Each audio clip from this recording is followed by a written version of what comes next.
I've had the good fortune to go all around the world and to talk to companies, now, not only in the pharma and biotech industry, but outside of the industry, and to study and to understand what do the best people do. And I'll show you a chart in a moment. There is a definite difference between what your best people do, your average people, and your poor performers. In fact, data shows that if you can identify what your best people do and can replicate that and get your average performers to perform the way your high performers perform and get your average managers to manage the way your high-performing managers manage, you're looking at a 10 to 14% difference in sales force results per person. So I just gave you my punchline because you may go to sleep on me in a few minutes. So I just gave you my punchline, so hopefully you will stay awake to understand why and what it is you have to do in order to get that kind of sales results. Okay, can I keep going now that I have you, do you have the punchline? Okay, so let's talk about that. We are clicker challenged today. Okay, here's the slide. So what this slide looks at is there are 4 key steps to improving productivity and by migrating to what the high-performing salespeople do. Okay, number 1, we have to make sure we identify the barriers that get in the way of our average people. Your high-performing people, they figured it out. And so what we have to do is go in, you need to go in and study your high-performing people. And there's a couple of ways you can study your high-performing people. Number 1, the obvious way is to look at sales results. That's obvious, right? But you also want to look at not just market share, but go talk to your customer and ask your customer, what is it like to be on the receiving end of what your high performers do? And high performers here are people who are consistently, year in and year out, over a 5-year period of time, they're in your top 10%. Irregardless of the market conditions, irregardless of customer situations, year in and year out, these are the people that are delivering success. And the data shows that there are very important things that these people do time and time again. By the way, I'll give you a little hint. The number 1 thing that they do is that they figure out what is the information that this customer needs, individual customer needs, and I customize that individual information to that customer so that I have a relationship that is unbeatable because my relationship is based on the information that I give. That's the number 1 thing that your best people do. Also, we learn how to leverage tools in order to replicate these best behaviors and then differentiate the message. So what this graph is showing you, that again, when you look at the top 50 percentile of people where you in a sales force, where you're able to replicate the best activities of your best performers, right? You're able to get this kind of differentiated results. So moving on quickly, let's take a minute and talk about your managers.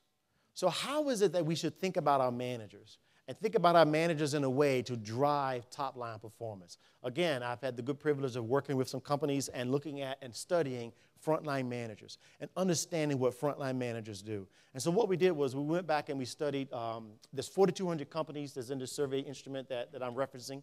These 4,200 companies are in all industries, including pharma, biotech, and device.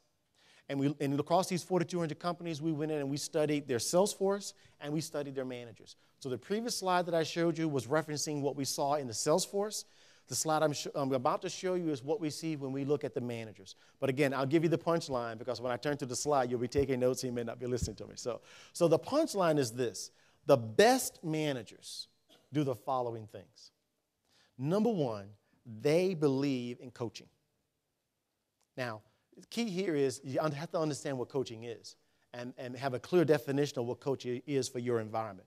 But the number 1 thing that the best managers do is that they spend, on average, 6 hours a month coaching your salespeople. And oh, by the way, they coach all your salespeople. Your high-performing salespeople, your average-performing salespeople, and your low-performing salespeople. Your low-performing salespeople, they're doing 3 things. Trying to figure out, are you in the right job? If you're not in the right job, get you into the right job. If I can't get you in the right job in the company, help you to understand the wisdom of you working for someone else. Okay, that's what they do there.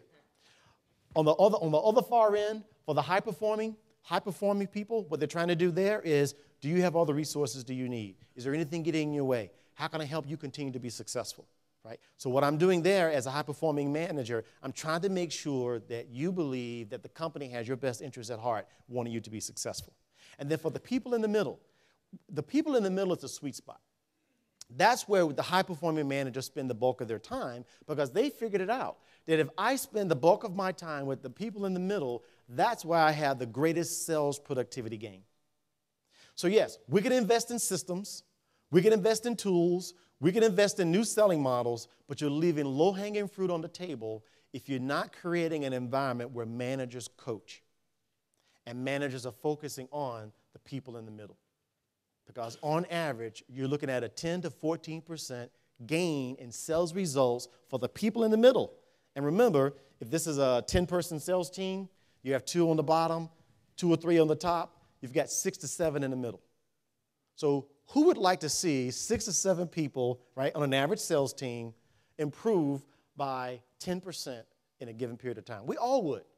And that is what the best managers do. So the components of coaching are as follows. Number 1, managers realize that coaching is prescriptive. I treat each person as an individual, and I try to find out where you are. And what I tend to do as a high-performing manager, I set a high bar. I set a high bar, and I expect every individual on my team to reach that high bar. Now, we're at different points in time on the sales team in terms of our development. But what my plan does is I focus on each individual and the plan that's going to get you as an individual to this new high water mark. That's the first thing we do. Secondly, I don't treat coaching as an event. It's not something I'm doing to you. It is something that we're doing together. We absolutely believe in coaching is not an event. The next thing we do is that managers have tools that they use to help them keep track of the performance of their people and the progress that you are progressing on whichever area that I'm coaching you on.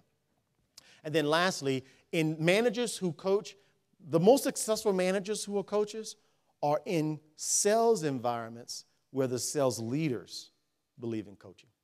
So it's not just about the frontline manager believing in coaching. It's about the second line and the third line in coaching. In my former organization, quick side note, and I believe this is worth the couple extra minutes that I'm going to take to do this.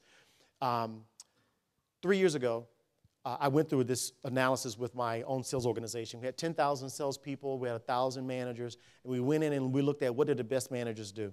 We then identified the best managers, and we identified the best managers by the following way. We had something that was called the Masters Club. So these are the people who year in and year out are top 10% of all managers. And we looked at who was in the Masters Club for 4 out of the last 5 years. Then we went and said, look at the sales results, and then we interviewed the people on their team, so their team people, to interview them, and we talked to their customers.